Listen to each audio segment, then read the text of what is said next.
Hey, it's Coach Em here. Do you have a highly sensitive teenager? Does your teenager seem fine one minute and then really irritated or emotional the next? Does your teenager feel exhausted and drained after being at school or around people for too long? If so, your teenager might just be an empath. I'll share the 7 signs of an empath and give you some great ways to support and parent your empathic teenager coming up.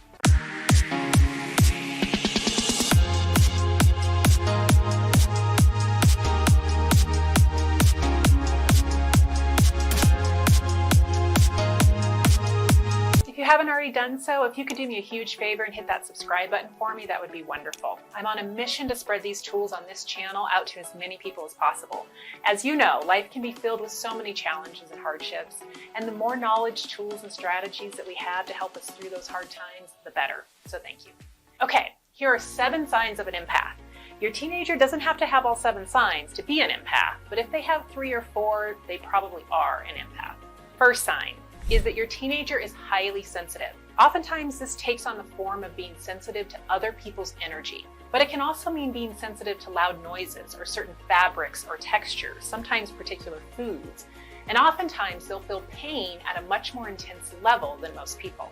The second sign, your teenager's friends confide in him or her. Friends ask your teenager for advice and help with their problems. If you're not sure about this one, ask your teenager. Ask if someone in their friend group has a problem, who do they usually turn to for advice? Third sign, your teenager is intuitive and can read people really well. They're observant of other people's body language, other people's tone and pitch of their voice. They know instantly if someone is having an off day, if someone's not being truthful or inauthentic, especially when it comes to you. They're hypersensitive to the energy that you put off. Fourth sign, your teenager can easily absorb and take on the energy of others. Meaning, if a friend of theirs is going through something really hard, your teen may mimic the same feelings that their friend is experiencing, like sadness, anxiety, and even depression. They're more susceptible to mood swings because they're deeply affected by emotions of other people. They also can be very sensitive to violence, aggression, or conflict of any kind, even on the news or in movies. Fifth sign, your teenager likes being social with friends, but can easily get drained, especially if their friend's energy is very chaotic or very heavy. Sixth sign, your teenager loves being around animals and nature. They really enjoy being outside and they get recharged and balanced when they're in nature or when they're with animals, especially their pets. Seventh sign, your teenager needs a lot of alone time, more than most people. When alone, usually in their room, they are able to recalibrate their energy and usually will feel better all the way around once they've had that downtime by themselves.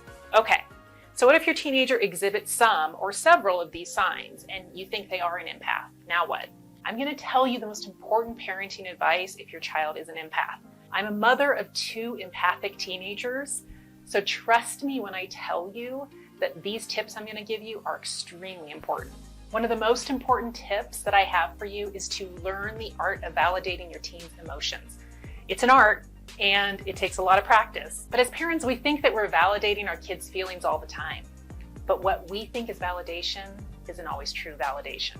When we say to our teen, "Oh, I'm so sorry that you feel that way," and then we follow the sentence with an attempt to try to fix the situation for them, we're not fully honoring and validating their feelings in the moment. We are instead giving them lip service, and they know it. Especially empathic teenagers. You can't get away with anything when it comes to an empathic teenager. They feel everything that you feel. Which brings me to the next tip. Remember, the energy that you put out will be absorbed by your teenager. And 2 things can happen. Either they'll mirror it back to you, or they'll internalize it. So be as mindful as you possibly can about your energetic state when you're around your child. And if you happen to be in a bad, kind of funky, or what I call a frosty state, make sure that you own it completely as yours. And let your teenager know that you're feeling annoyed, irritated, frustrated about something that you need to work through. Even if you're upset about something that your teenager did or didn't do, own the emotions fully that are arising in you to teach you something about yourself. When you can name the emotion that you're feeling and communicate it to your teenager, plus own your own emotions fully, you are helping your teenager to differentiate their emotions from the emotions of others. This is the problem. Empaths are so sensitive to their surroundings, and the way that they gather and assimilate information is on a much deeper level than most people. So often they take on the other person's heaviness or the other person's sadness. And then the empath can no longer distinguish their true energetic state from everyone else's that they've already absorbed. As parents, we can start to help our teenager become aware and create separateness between their true emotional state and the emotional state of other people. And it starts with helping them see the separation from our emotional energetic state as the parent and their own emotional energetic state. My third tip is a big one. If you suspect that your teenager is an empath, but your teenager doesn't know that they are, they could feel like something is wrong with them, that they're just sensitive or just too sensitive and really weird. And although I'll be the first to tell you that I'm not a fan of labels of any kind, I do believe that some labels used in the right way can help us see ourselves better and in a way that empowers us instead of limiting us. So, helping your teenager identify and understand themselves as an empath can help them see their incredible gift as a superpower and not a curse. When your teenager can start to hone their gift, which means managing their own energetic state and creating boundaries so that they can sort out their emotions from others, they'll start to harness a power that can lead to helping and even the healing of other people.